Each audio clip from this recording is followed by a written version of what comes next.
আসসালামু আলাইকুম রহমতুল্লাহ। গেছিলাম সকালে ধান ক্ষেত নিরাইতে আর কফি ক্ষেত নিরাইতে।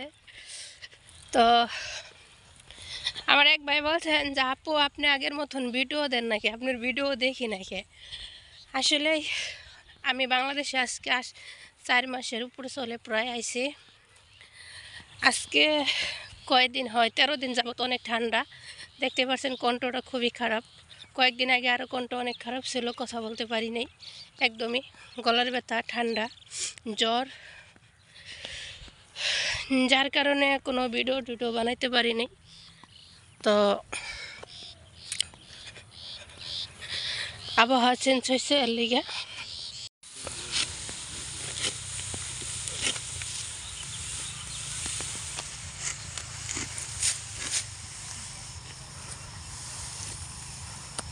কফি ক্ষেতটা একটু দেখা যায় না, ওরা কফি ক্ষেত অনেক কামলাইছে।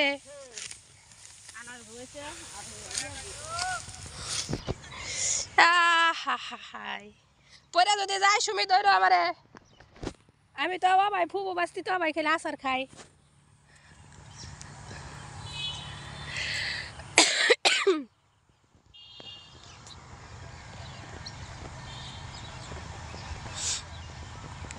আলবার কি অবস্থা, কমছে? ওষুধ আনছ?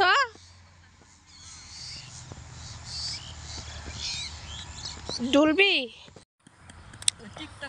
শুরু হয়ে গেছে কফি ক্ষেত নিরানি। হ্যাঁ নিরান ম্যাডাম নিরান, আনের তুলি না তুলুন। হ্যাঁ হাইও হাইও সুন্দর তো দশ আমি নিরাই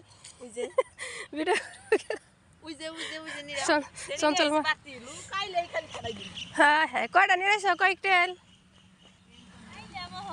না ওমপি শেষ? পানি দেন লাগবো না?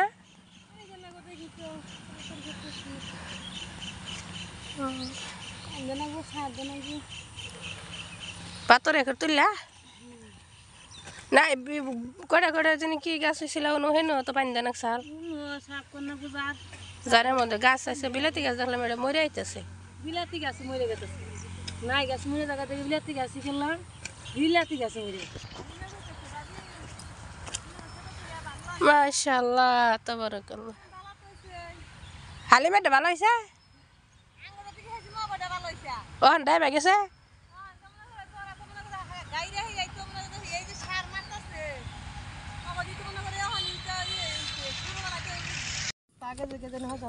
হেলি যাই তো যখন যে আজকে ধান কাটতেছে না, কালকে আলবাই হাজার করে হানা না ঘুরতে আসেন, নয় পারবা না। ফেব্রুয়ারির 11 তারিখে উজান না গেলে তুমি হিসাব করো কদিন আহে,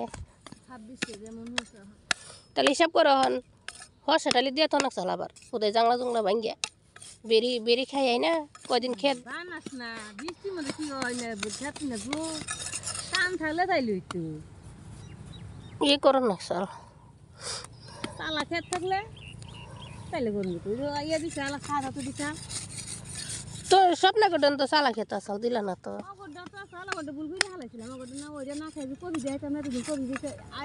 ওদের জাংলা বহাই থে দিল, কি রাশে জাংলাটা বহাই থিল।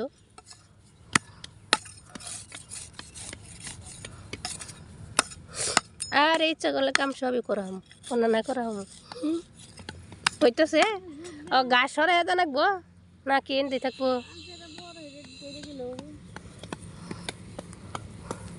খাই আই নাই তো ভাত নিয়ে যাবো আবার আব্বা নিগা, নয়তো কত নিরাইতাম না। আমি খাইলে আব্বা নাকি ভাত নিয়ে জানাও না, আব্বারও তো খিদা নাকি, সকালে জ্বর আইসে এমনিতেই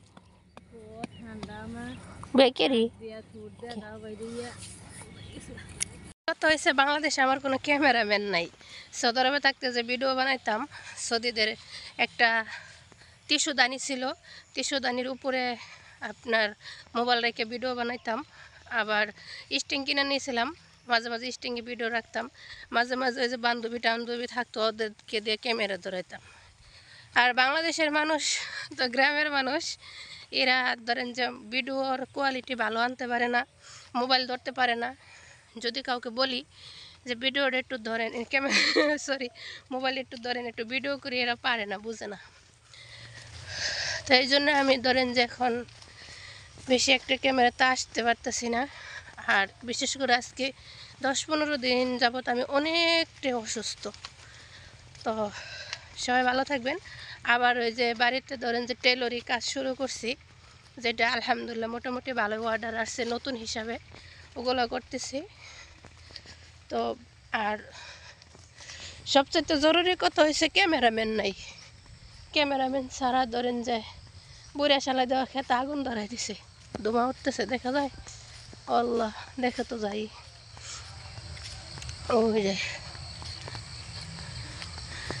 তো আর জরুরি কথা হচ্ছে যেটা বলতে নিয়েছিলাম, ক্যামেরাম্যান নাই একদমই। ধরেন যে কতজনে খুশিমতি করতেছি ক্যামেরাম্যান হওয়ার জন্য, তো কেউ ক্যামেরাম্যান হয় না, এই জন্য আর আমি ওরকমভাবে ভিডিও করতে পারতেছি না। পিসের ক্যামেরা দেয়া কাজের মধ্যে আমি যদি কাজকর্ম করবো, আর একজন ক্যামেরাম্যান ছাড়া ভিডিও কি করা যায়? করা যায় না।